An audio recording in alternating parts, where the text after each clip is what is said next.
고문을 방불케 하는 구타와 가혹행위를 당하다 병사가 사망한 사건에 대한 파장이 확산되고 있습니다. 그러나 국방부는 형식적인 설명만 내놓는 태도를 보여서 비난을 자초했습니다. 오늘 주요 뉴스들 정리해 보겠습니다. 황준호 뉴스취재팀장 나와 있습니다. 어서 오십시오. 네. 자, 어제 설명 저희가 상세히 보도를 했습니다만 오늘은 국방부 브리핑이 있었군요. 예, 오늘 위용섭 국방부 부대변인이 사회적인 충격을 주고 있는 윤일병 사망 사건에 대해서 사과를 한 후에 군 당국의 입장을 발표했습니다. 그렇지만 국방부가 가해자들의 진술에 아직도 의존하고 있는 태도를 보여서 논란이 되고 있습니다. 군 문제 시민단체죠. 어제 군인권센터는 어제 가해자들이 폭행으로 쓰러진 윤일병의 성기에다가 소염 진통제를 발라서 육체적인 고통 그리고 성적 수치심을 줬다라고 하면서 성폭행죄를 추가해서 기소해야 된다라고 주장했습니다.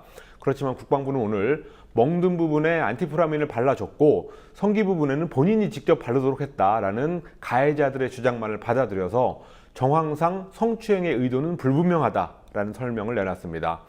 또 상해치사죄로 구속된 이 가해 선임병들의 공소장을 살인죄로 바꾸고 변경하고 상위군사법원에서 재판을 해야 된다라는 요구에 대해서도 국방부는 아무런 답을 내놓지 않았습니다. 또 이렇게 큰 일에 대해서 국방부가 대변인이 아니라 부대변인이 나서서 설명을 하게 하고 그리고 알맹이 있는 내용들은 다 익명으로 흘리는 그런 행태에 대해서도 비판이 나왔습니다. 네.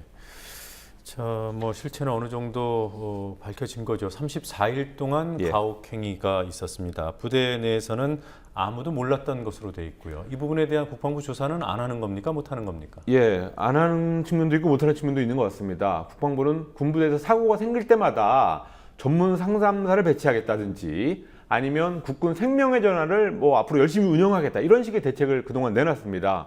그래서 오늘 브리핑에서 이런 상습적인 가혹행위에 시달렸던 윤일병이 그런 제도를 통해서 상담 요청을 한 적이 있냐 이런 질문이 있었습니다. 그렇지만 국방부는 윤일병의 상담 여부조차 아직까지 파악하고 있지 못하다라고 답하면서 확인 후에 알려주겠다고 말했습니다. 사망사고가 난 지 지금 4개월이 가까워진 그런 시점인데 아직도 이 상담 여부를 모르고 있었다는 것은 한심한 일이거나 아니면 거짓말로 볼 수밖에 없다는 지적이 나왔습니다. 그리고 이런 측면을 볼 때 국방부가 이렇게 반복되는 구타와 가혹행위를 근절할 의지와 능력이 있는지 궁금하다는 지적이 나오고 있습니다. 네. 자, 그리고 최근 잇따르고 있는 군대 내 사고의 중심에 부사관들이 연루돼 있다. 좀 부사관들 입장에서는 좋지 않은 그런 내용인데요. 국방부가 자료를 내놨어요? 예, 오늘 새정치민주연합 신학용 의원이 군 기강문란, 불성실, 부도덕한 행동 이런 행위로 군을 떠나는 부사관의 수가 급증하고 있다는 국방부의 자료를 공개했습니다. 이 자료를 보면 2009년부터 5년 동안, 작년까지 5년 동안 부적합 판정을 받고 전역한 간부가 총 1,099명이었는데 그중에서 부사관이 951명, 약 87%를 차지했습니다. 네. 부사관이라고 하면 이제 하사, 중사, 상사 이런 거를 사람들 통칭하는 용어인데요. 일반 사병을 직접 관리하고 또 어떤 문제가 있다면 장교에게 보고하는 그런 중간 간부들입니다. 그렇지만 최근에 일어난 고성 총기 사고라든지 또 그전에 일어났던 윤일병 사망 사건에 모두 부사관들이 연루돼 있었습니다. 부사관들의 평균 나이는 21살인데요. 국방부의 보고서는 이들이 일반 사병들보다 나이가 어리는 등 이런 이유로 사병에 대한 통솔력에 문제가 있기 때문에 대책 마련이 시급하다라는 지적을 해왔습니다. 부사관 집단에 대한 어떤 편견으로 흐를 수 있어서 조금 조심스러운 통계이긴 하지만 어쨌든 이런 통계가 있다는 것은 사실이니까 좀 구체적인 대책을 만들어야 될 것 같습니다. 네. 자, 그리고 용산 화상 경마장 소식 좀 알아보죠. 이 비판과 반대 목소리가 점점 확산되고 있는 모양입니다. 오늘은 교장 선생님들이 나섰어요. 그렇습니다. 그것도 용산구의 모든 초, 중, 고등학교 교장 선생님들 모두가 34명인데요. 10여 운영을 하고 있는 화상경마장 앞에 모여서 이전을 요구하는 공동 선언문을 발표했습니다. 이런 사회적 이슈에 대해서 학교 교장들이 집단 대응에 나선 것은 이례적인 일이라는 평가입니다. 어쩌면 교장들이 정말로 해야 될 일을 했다 이런 평가도 나오고 있습니다. 교장들은 선언문에서 화상경마장은 아이들의 교육 환경과 안전을 위협하는 육지의 세월호다라고 하면서 부끄러운 교사가 되지 않기 위해서 나왔다고 밝혔습니다. 앞서 지난달 27일이죠. 조희연 서울시 교육감도 성심여중고를 방문해서 화상 경마장에 반대한다는 입장을 밝힌 바 있습니다. 조희연 교육감은 화상 경마장을 계기로 해가지고 학교 정화구역 범위를 학교에서부터 200m까지가 아니라 252m까지 확대시키겠다는 개정안을 국회에 상정했다고 밝혔습니다. 네. 자, 그리고 이석기 내란음모 사건, 통합진보당 이석기 의원에 대한 그 항소심 판결이 이제 한 열흘 정도 남은 것 같아요. 그렇습니다. 탄원서들이 해외에서도 들어오고 있습니까? 예, 지금 재판 선고가 한 열흘 정도 남아 있는데 서울고등법원이 유럽 진보정당 정치인 71명이 선처를 바라는 탄원서를 제출했다고 오늘 밝혔습니다. 독일 연방의회에 있는 잉해 회거 의원 이런 사람들 포함해서 유럽 18개 나라의 진보정당 정치인들이 이석기 의원에 대한 1심 유죄 판결 같은 경우는 증거하고 불일치한다. 증거와 판결이 일치하지 않는다라는 지적을 했습니다.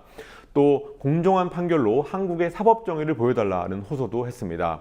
지난 27일이었죠. 4대 종단 최고위 성직자들의 탄원서가 제출된 이후 지금까지 이석기 의원에 대한 선처를 바라면서 법원에 제출된 탄원서는 모두 7건입니다.